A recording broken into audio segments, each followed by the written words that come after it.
अगर आप financial year 2018-19 या यूं कहूं असेसमेंट ईयर 2019-20 के लिए इनकम टैक्स रिटर्न फाइल कर रहे हैं तो अभी रुकिए और उससे पहले यह वीडियो देख लीजिए।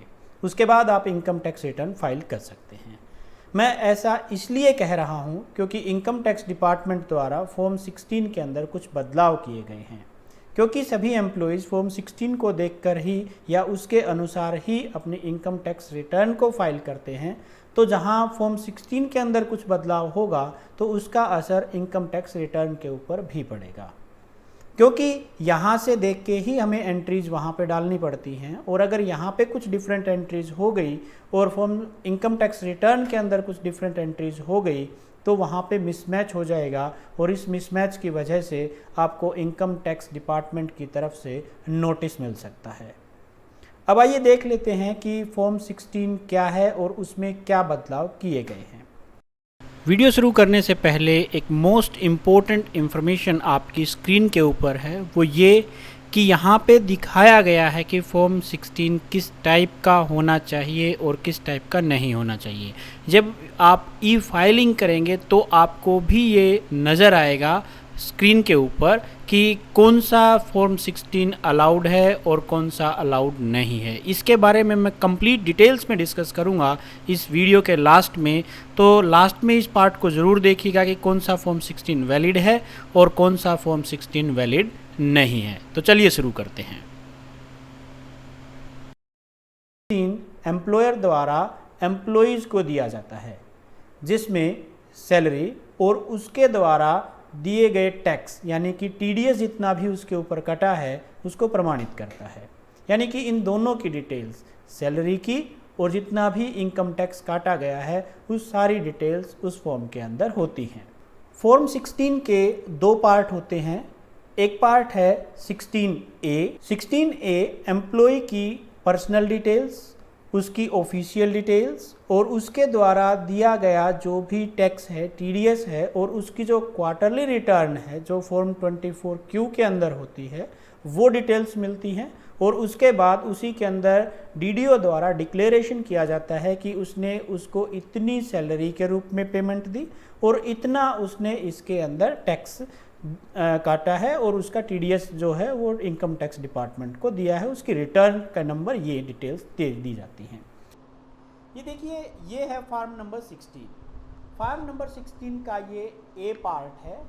ए पार्ट के अंदर यहाँ पे आप देखिए इसमें डिटेल्स दी गई हैं। पहले एम्प्लॉय का नाम होता है, दूसरा इसके साथ साथ जो भी डीडीओ है उसकी डिटेल्स होती हैं। उसके बाद उसके अंदर क्वार्टरली उसने कितना पेमेंट की है उसकी डिटेल्स होती हैं। वो नेक्स्ट स्लाइड में आपको दिख जाएगी। ये देखिए डिटेल्स है, ये सारी डिटेल्स जो डीडीओ रिटर्न डालता है क्वार्टरली उसकी डिटेल्स होती हैं। यहाँ पे जो भी मंथली डिडक्शन हुआ है टैक्स का, जो टीडीएस होता है उसकी डिटेल्स होती हैं। एक पार्ट और होता है इसी का 16A का पार्ट जो लास्ट में होता है, वो डिक्लेरेशन होती है डीडीओ के द्वारा एम्प्लॉइज़ को, उसका सर्टिफिकेशन होता है। तो ये तो है पार्ट ए के बारे में। तो ये सारी डिटेल्स होती हैं फॉर्म ए के अंदर।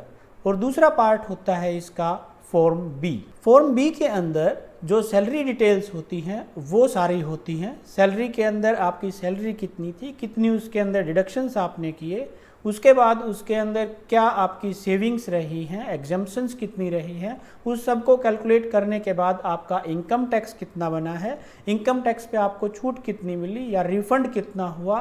कहने का मतलब ये हुआ कि पूरी डिटेल्स जो आपकी टैक्स की कैलकुलेशन की है वो सारी की सारी फॉर्म 16B के अंदर है।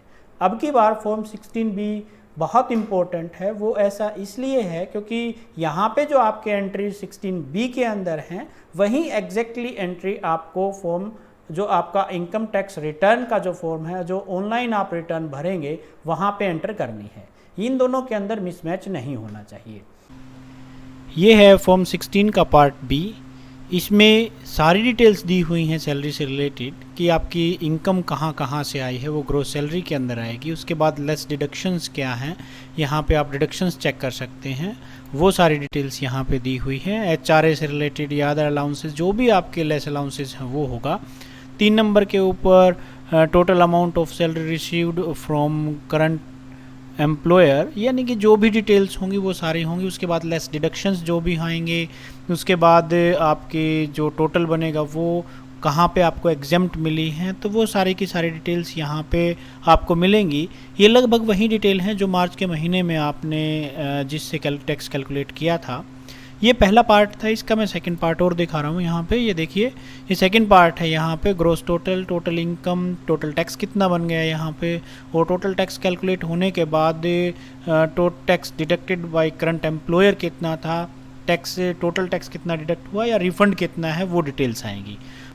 यहाँ पे डिटेल्स आ जाती हैं डीडीओ के बारे में और किस डेट के अंदर ये फॉर्म प्रिंट किया गया था, यानी कि फॉर्म 16, उसके बारे में।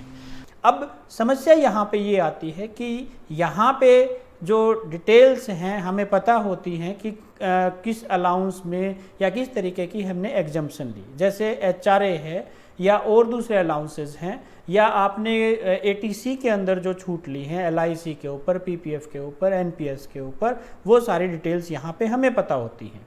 परंतु अब की बार थोड़ी सी समस्या ये है कि जब आप इनकम टैक्स डिपार्टमेंट की ई फाइलिंग की वेबसाइट के ऊपर जाते हैं तो वहाँ पे सिर्फ नंबर्स लिखे हुए होंगे और उस नंबर्स के अकॉर्डिंग ही आपको वहाँ पे एंट्री करनी पड़ेगी।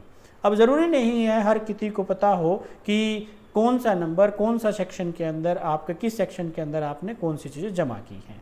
तो ये चीज़ें हर एक को पता होना कंपलसरी नहीं है। इसलिए यहाँ पे मैंने दो टेबल्स की हेल्प से इसको समझने के लिए कोशिश की है कि जो मेन पॉइंट्स थे, जैसे कि दो मेन पॉइंट्स होते हैं कि कहाँ पे हमें एग्जम्पशन मिलती है और कौन कौन सी इनकम टैक्स से किसके ऊपर छूट मिलती है। तो आइए एक बार देख लेते हैं उन्हीं दोनों को। यहाँ पे अंडर सेक्शन 10 जितने भी एग्जम्पशंस हैं वो यहाँ पे शो करेंगे। सबसे पहला आता है अंडर सेक्शन 10(5) के अंदर LTA या LTC, लीव ट्रैवल अलाउंस जो है वो ध्यान रखना अंडर सेक्शन 10 सब सेक्शन 5 के अंदर आता है। उसके बाद डेथ कम रिटायरमेंट ग्रेचुटी वो 10 अंडर सब सेक्शन 10 के अंदर।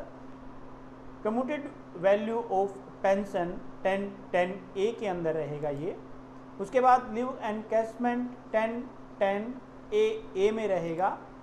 हाउस रेंट अलाउंस 10(13)A का पार्ट है, तो वहाँ पे जहाँ पे भी आप 10(13)A देखें वहाँ पे आपको एंट्री करनी है हाउस रेंट अलाउंस की। इसके अलावा जो भी अलाउंस इसके अंदर एग्जेम्प्ट किए गए हैं वो सारे के सारी डिटेल्स आपको लास्ट कॉलम के अंदर वहाँ पे करनी पड़ेगी। इसके अलावा अंडर सेक्शन 6A के अंदर भी कुछ डिटेल्स यहाँ पे दी गई हैं, वो देख लेते हैं।